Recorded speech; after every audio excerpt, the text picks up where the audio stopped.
আসসালামু আলাইকুম ভিউয়ার্স, আপনারা সবাই ভালো আছেন।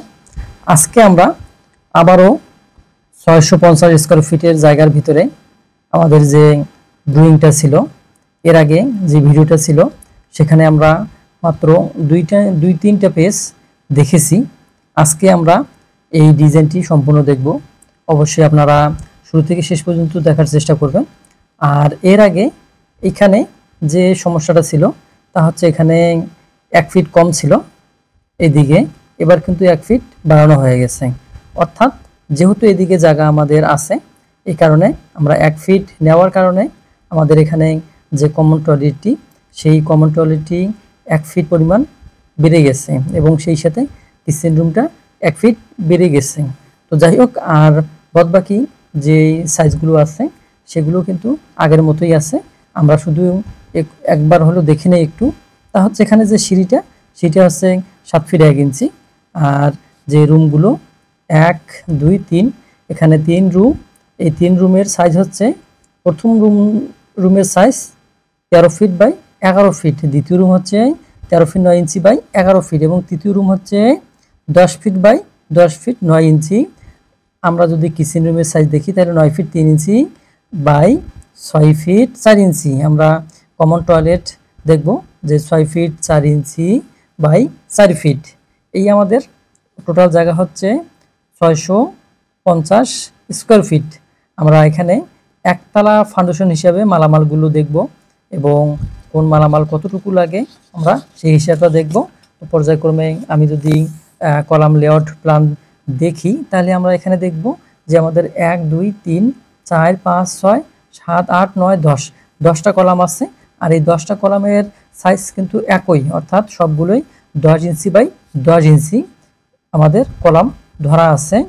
এরপরে আমরা যদি পরের ফুটিং লেআউট প্ল্যানে যাই, তো এখানে 10টা ফুটিং রয়েছে আর এই ফুটিংগুলোর সাইজ হচ্ছে 3.5 ফিট বাই 3.5 ফিট, সবগুলো মাপ একই।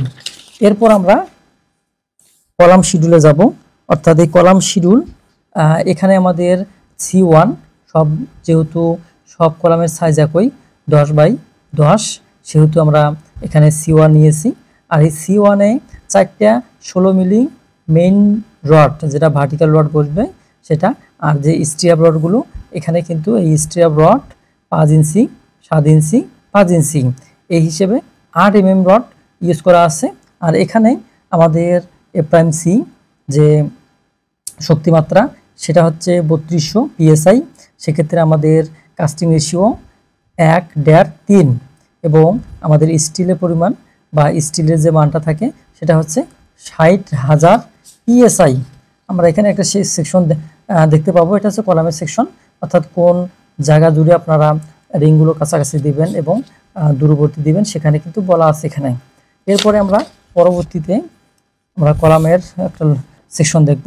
তো এখানেই ফুটিং, এই ফুটিংয়ের বিস্তারিত দেখব। তো এই ফুটিংয়ে 12 mm রড ব্যবহার করা হয়েছে, 6 ইঞ্চি সেন্টার টু সেন্টার বোধহয়, অর্থাৎ উভয় দিকে এই 6 ইঞ্চি সেন্টার টু সেন্টার রড দেওয়া আছে 12 mm ডায়ারটের। আর এখানে এই জিএল থেকে পিএল এর হাইট আছে 2 ফিট এবং এই জিএল থেকে মাটির তলা পর্যন্ত আমাদের গভীরতা আছে 3 ফিট। আর বেজের সাইজ আমাদের সবগুলো যেহেতু একই 3.5 বাই 3.5 ফিট বাই 3.5 ফিট।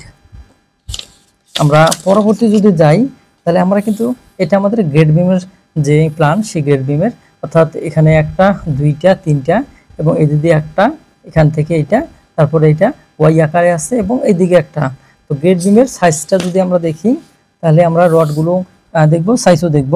তাহলে আমাদের সাইজ আছে 12 ইঞ্চি বাই 10 ইঞ্চি। এখানে রড ব্যবহার করা হয়েছে 12 mm ডায়া রড, উপরে 2টা নিচে 2টা এবং একটা আছে এক্সট্রা বার হিসাবে।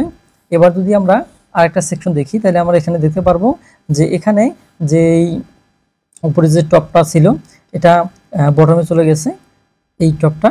আর বাকিগুলো যে 2টা 12 mm ডায়া এবং 2টা 12 mm ডায়া, এই রডগুলো ঠিক আছে। আমরা যদি রডের ক্ষেত্রে আসি তাহলে এখানে দেখেন আমাদের L/4 দেওয়া আছে এবং মধ্যখানে এই অংশটা এবং এখান থেকে এটা L/3, এখান থেকে একটা L/3, তো এইভাবে সাজানো আছে।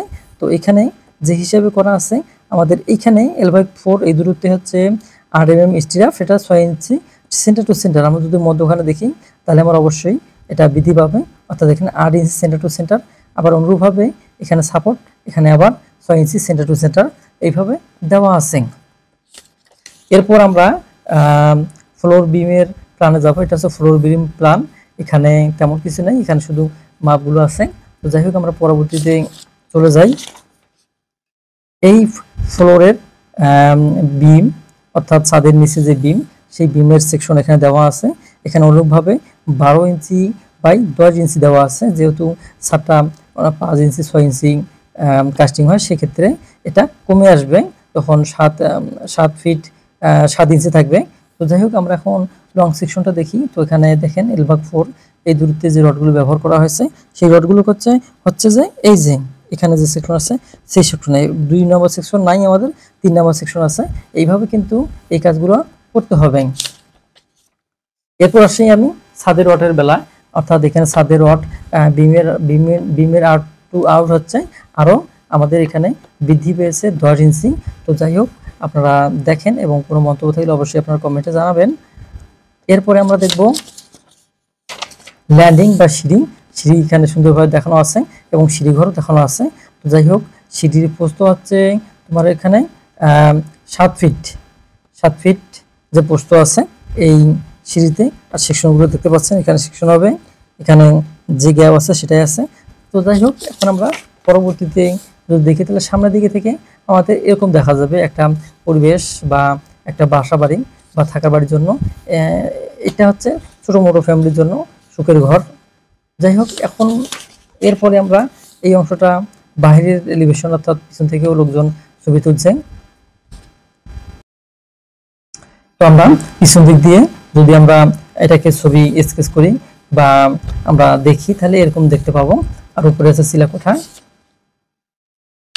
এরপরে আমাদের পরবর্তী যে খরচ হবে, আমরা এখানে একটা খরচের হিসাব নিয়েছি।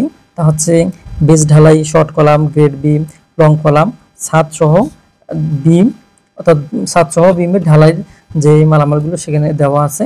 অর্থাৎ এখানে সিমেন্ট লাগবে 160 ব্যাগ, বালু লাগবে 350 সিফটি, খোয়া লাগবে 600 সিফটি, ইট লাগবে 2020। এই ইট হচ্ছে কোনটা? এই ইট হচ্ছে জিএল থেকে পিএল, চতুর্দিকে যে ইটটা কাটতে হয় সেখানে দেওয়া আছে 2000।